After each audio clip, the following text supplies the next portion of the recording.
오늘은 우리가 사무엘상 서를 보게 됩니다. 사무엘상서는 사람들이 비교가 됩니다. 첫 번째 1장에서 8장은 엘리와 사무엘이 비교가 되고요. 그리고 사무엘 상서 9장부터 해서 31장까지는 사울 왕과 다윗이 비교됩니다. 그래서 오늘 그 첫 번째 엘리 가정과 사무엘, 엘가나의 가정을 살펴볼까 합니다.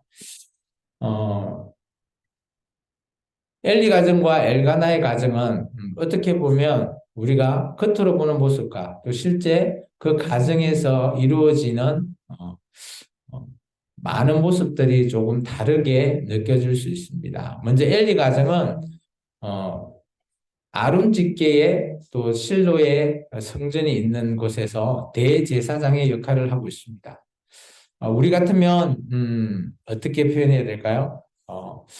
직계, 이 아론이라고 하는 직계는 그 당시에 대제사장으로서 있을 수밖에 없는 최고 권위자, 뭐 그런 직계의 후손 이렇게 보면 되고요. 그에 비해서 엘가나의 가정은 모세 때 모세를 반대해서 죽임을 당한 고라의 후손으로서 시골에 있는 레인이 바로 엘가나의 가정입니다. 엘리 가정은 어마어마한 권위가 있는 집안이지만 엘리 이후에 그 아들들의 행위로 말미암아 하나님께서 떠나가시는, 나중에 아들을 낳았는데 그 아들 이름이 이가봇이다 해서 하나님이 떠나가셨다라고 하는 그 집안에 하나님이 떠나갔다, 그 집안은 이제 대가 끊겼다라는 것을 말하고 있고요. 그리고 엘가나의 가정은 이제 말씀으로 하나님께서 보이기 시작한 사무엘 집안이, 사무엘이라고 하는 사람이 이제 엘리의 다음 책임을 하고 있는 그런 모습을 볼 수 있습니다. 그리고 엘리 가정은 마지막은 이제 진노. 예, 어떻게 보면 자녀 교육이 얼마만큼 중요한지가 참 이 엘리 가정을 통해서 우리가 눈여겨볼 수 있습니다. 그래서 자녀 교육은 제대로 잘 해야 된다라는 것을 볼 수 있죠. 모세가 초막절 때 늘 그죠? 하나님의 말씀을 가르치는데 그 첫 번째 대상이 자녀였습니다. 그렇다 보니까 이 엘리 가정이 자녀 교육을 참 잘해야 되는데 그 두 자녀 두 명이 정말 하나님이 정말 싫어하는 행실, 그런 걸 하게 되고 엘리가 그 부분을 또 제대로 제어하지 못하고 교육하지 못하는 모습을 우리가 볼 수 있죠. 그래서 진노를 가져온 어떻게 보면 견임 지도자의 엘리 가정. 거기에 비해서 이제 사무엘 같은 경우는 그래도 평화를 가져왔죠. 근데 사무엘도 어떻게 보면 나중에 사무엘 밑에 자기의 아들들을 사사로 세우게 되는데, 그죠? 그게 자기네 아들들이 사사는 재판을 하는 사람인데 제대로 이게 말씀을 정의와 공의로 재판해야 되는데 뇌물을 받고 굳게 했다 해서 이제 사무엘의 아들들 때문에 백성들이 우리에게도 왕을 달라 해서 왕정 시대로 바뀌게 되죠. 여기 보면 엘리 가정이나 사무엘의 아들들이나 이게 자식 교육을 제대로 한다라는 것은 쉽지 않다라는 것을 우리가 성경을 통해서 눈에 볼 수 있습니다. 그래서 여러분은 성경에서 보면 뭐 사무엘 하면 대단한 사람이잖아요. 그래서 사무엘도 자녀 교육을 어떻게 보면 제어가 잘 안 되는 거죠. 그만큼 자녀를 교육한다는 거 쉽지 않은 거예요. 근데 여러분 가정의 자녀가 여러분 말을 잘 순종하고 잘 따라오고 믿음 속에서 쓴다면 여러분은 어떻게 보면 사무엘보다 더 대단한 사람이다라고 저는 말할 수 있습니다. 아마 하나님도 칭찬하실 것 같아요. 그래서 여러분은 정말 뭐 나는 보잘것없지만 그래도 우리 자녀가 믿음 속에서 잘 따라온다? 그러면 성경에 나오면 이렇게 사무엘같이 대단한 사람들보다 하나님이 더 칭찬하실 줄 믿습니다. 그래서 오늘 우리가 엘리와 엘가나의 가정을 통해서 부모의 신앙을 한번 좀 살펴봤으면 좋겠습니다. 엘리 가정은 자녀 교육이 전혀 되지 않는, 그런데 엘가나의 가정은 우리 사무엘을 약속받기 위해서, 그죠? 한나가 기도를 하면서 그죠? 늘 하나님 앞에 즐길 때마다 제사를 드리고, 그리고 또 그런 하나님의 기도에 응답받고 나서 사무엘이 태어나고 나서 또 부모의 한나의 그런 기도를 통해서 또 그런 신념을 통해서 또 하나님께 약속을 지키는 과정. 그러니까 이런 것들이 우리가 성경에서 눈높여 볼 필요가 있는 그런 부분이죠. 그리고 자녀의 신앙으로 봤을 때는 엘리의 자녀들은 행실이 참 나빴죠. 이제 우리가 나중에 2장에 대해서 좀 보게 될 거고요. 그에 반해서 사무엘은 하나님의 말씀을 듣는, 이 말씀대로 행하는 아들로 성장하게 되는, 비교가 되는 키아점의 구조입니다. 두 번째는 한나의 이야기를 한번 살펴볼까 합니다. 한나의 가정에서는 버닌나라고 하는, 그죠? 또 여자와 한나가 비교가 되죠. 버닌나는 자식이 있지만 한나는 자식이 없었어요. 그죠? 그런 말미암아 한나가 많이 근심하죠. 그렇지만 엘가나가 한나를 더 사랑한다. 뭐 그렇게 해서 어떻게 하나님 앞에 제사 드리러 갈 때 더 많은 것을 주는 그런 엘가나의 모습도 볼 수 있습니다. 우리가 이제 이런 걸 보면, 성경에서는 일부일처제 아니냐라고 얘기할 수 있는데, 이 가정은 하나님의 말씀을 잘 지키고 있지만, 또, 어떻게 보면 엘가나 입장에서는 또 아내가 두 명인 것은 또 조금, 우리에게 보기에는, 좀 오게티 같은 그런 부분을 좀 보이고요. 두 번째, 이제 성전에서는 엘리와 한나의 모습을 우리가 볼 수 있습니다. 엘리는 성전에서 한나를 통해서 술 취한 여인으로 취급해버리죠. 그에 비해서 한나는 그죠 하나님 앞에 신실한 믿음으로 아들을 달라고 하는 그런 기도를 하게 되는 한나 그런 모습을 또 우리가 좀 비교해 볼 수 있고요. 그리고 신앙으로 봤을 때 나중에 사무엘을 얻고 난 이후에 엘가나는 그죠 하나님 앞에 같이 올라가자라고 하지만 한나는 우리 사무엘이 크면 그때 올라가서 이 아들을 하나님 앞에 드리겠다라고 하는 그런 신앙 이런 신앙들이 좀 비교가 되는 거죠. 그래서 우리가 한나라고 하는 관점에 이 인물을 통해서 서로 비교되는 사람들을 우리가 좀 살펴볼 필요가 있습니다. 그게 이제 우리가 사무엘상서 1장의 내용들이 다 등장하게 됩니다. 그래서 1장의 내용을 통해서 한나의 심정을 우리가 좀 읽으면 좋겠고요. 또 한나가 그렇게 가정에서 어떻게 보면 그죠? 어, 자녀가 없으면 눈치가 보이는 거죠.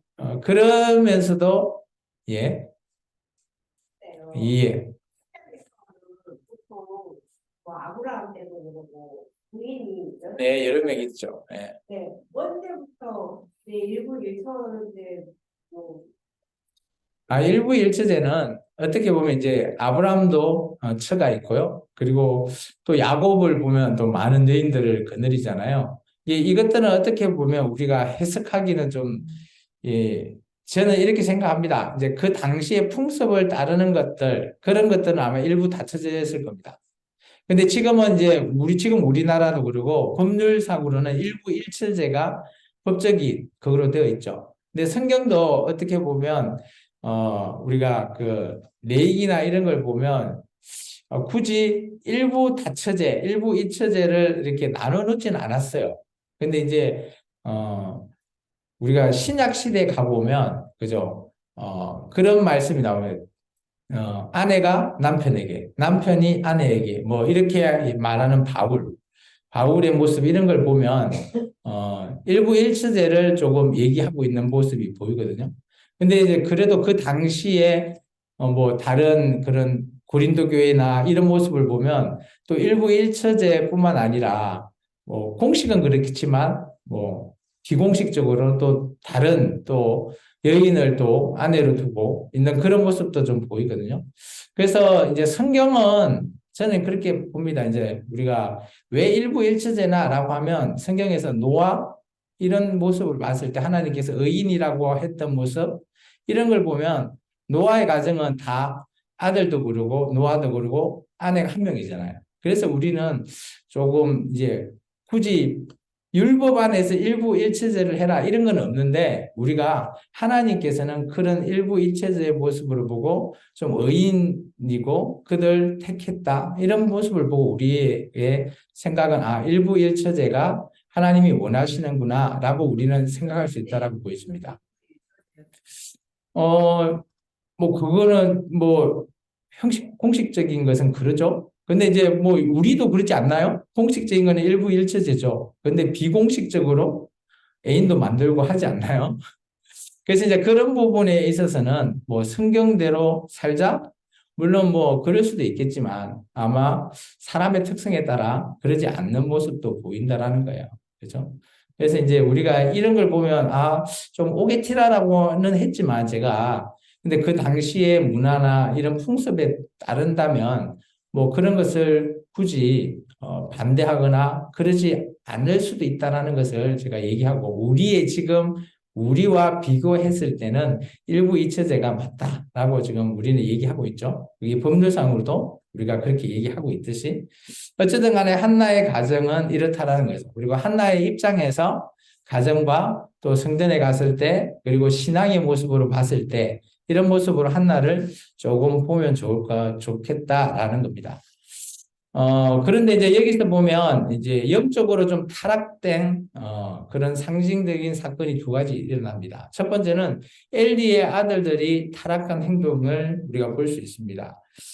우리, 성경을 한번 잠깐 볼까요? 성경을 보면 우리, 2장이죠, 2장. 2장에 보시면 12절. 엘리의 아들들은 행실이 나빠 여호와를 알지 못하더라. 알지 못한다라고 해서 하나님을 멸시하는 행동이 있거든요. 근데 중간에 보면 13절부터 16절까지는 제사장한테 돌아가는 고기가 있습니다. 근데 날고기나 이런 건 아니에요. 근데 여기서는 15절 하반절에 보면 날 것을 원한다. 뭐 그런 부분 있죠. 그런 생고기를 원하는 이런 모습이라든지 그리고 중간에 보면 이제 그 성전에서 일하는 여인과 동침하는 것 22장 2절에 나오죠. 수정되는 여인들과 동침한다. 뭐 이런 것들 이런 모습을 통해서 엘리의 아들들이 타락한 그런 행동들 그런 것들이 영적인 타락의 모습으로 좀 보입니다. 왜냐하면 제사장인데 제사장이 이렇게 타락한다라는 건 오늘날 같으면 뭐 우리 한국 교회도 이런 모습이 좀 보이기도 해요. 목회자가 그죠? 뭐 집사님이나 이런 분들과 그죠? 또 이런 성적인 관계 뭐 그런 폭로들도 있어요. 이제 그런 부분은 우리가 영적으로 타락의 길로 간다라는 것으로 우리가 조금 인식을 할 필요는 있다라는 겁니다. 두 번째는 이제 전쟁이 일어납니다. 블레셋에서 전쟁이 일어나는데 그때 에베네셀이라는 곳에 법궤를 가지고 갔는데 그곳에서 법궤를 빼앗겨버리는 사건이 발생합니다. 이때까지 여호수아 때도 마찬가지 전쟁을 할 때 법궤를 가지고 가면 법궤는 하나님이 계시는 것이니까 항상 승리한다라고 하는 그들의 공식적인 그런 어떻게 보면 뭐 그런 생각을 가지고 있는 거죠. 그들이 잘해야지 하나님 앞에 잘하고 해야지만이 승리하는데 그들은 벗게만 있으면 하나님이 우리가 가는 어떤 곳이든지 승리할 수 있다. 뭐 그들은 그런 생각이 있는 거죠. 그것을 어떻게 보면 헛된 맹신. 그래서 우리도 지금 교회에서 우리가 십자가 있잖아요. 제 뒤에도 십자가가 있는데 십자가는 뭐 예수님의 상징, 교회의 상징 이렇게 생각하면 맹신하면 안 된다라는 거예요. 조심해야 된다는 거죠. 그런 부분은. 우리가 교회는 십자가, 뭐 이렇게 공식적인 그런 형태의 맹신한다라는 것, 그런 것은, 우리가 영적으로 타락하는 길이라는 것을 꼭 염두에 두셔야 돼요. 그래서, 한국 교회에 십자가를 이렇게 달지 않는 교회도 있습니다. 왜냐? 십자가 중요한 게 아니니까요. 그죠? 이제 그래서 오늘 이런 모습을 통해서 이 사무엘 상서의 사건들이 두 가지를 통해서 나타나는데요. 보시면 그림에서 보시면 사장에 가 보시면 실로에 있는 법궤를 여기 에베네셀이라는 곳에 가지고 오게 됩니다. 근데 이곳에서 그죠 블레셋에게 빼앗기게 되죠. 이게 법궤가 어떻게 이동되는지를 보도록 하겠습니다. 4장에서 7장까지 내용이 제가 이제 그림을 한번 보여줬는데요. 좀 그림이 작긴 하지만 먼저 실로에 있던 법궤가 에베네셀에 이제 엘리의 두 아들들이 가지고 와서 승리하려고 했지만 빼앗겨 버리죠. 빼앗긴 이 법궤는 어디까지 가는가 하면 저 아스돗이라는 곳에 가죠. 근데 아스돗에 그저 법궤를 갖다 놨는데 그래서 다곤 신상이 막 팔이 잘리고 하는 사건 때문에 안 되겠다. 그래서 카드로 이동을 합니다. 근데 카드를 가지고 갔더니 독종이 발발한 거죠. 뭐 아무것도 안 된다 하면서 또 왜냐하면 블레셋은 5개 큰 부족이 이루어진 나라거든요. 그래서 이제는 그죠. 에글론으로 이동했는데 에글론에서는 또 뭐 서로 이렇게 이동했지만 이곳에서도 문제가 발생하고 그래서 도저히 안 되겠다 해서 베세메스를 통해서 법궤를 보내는 거죠. 베세메스로 올라가는 이제 그 소 얘기도 여기에 등장합니다. 그리고 이 법궤가 기얏 여아림에 도착하게 됩니다. 이게 나중에 다윗 왕이 법궤를 가져갈 때까지 법궤는 이 기얏 여아림에 머물게 된다는 거죠. 그렇게 해서 이제 블레셋에서 도저히 법궤가 이쪽으로 기얏 여아림으로 옮기게 되고 그때 이제 미스바에 사무엘이 모든 지파를 모으게 합니다. 그리고 하나님 앞에 회개를 하죠. 이게 이제 미스바의 우리 회개라고 얘기합니다.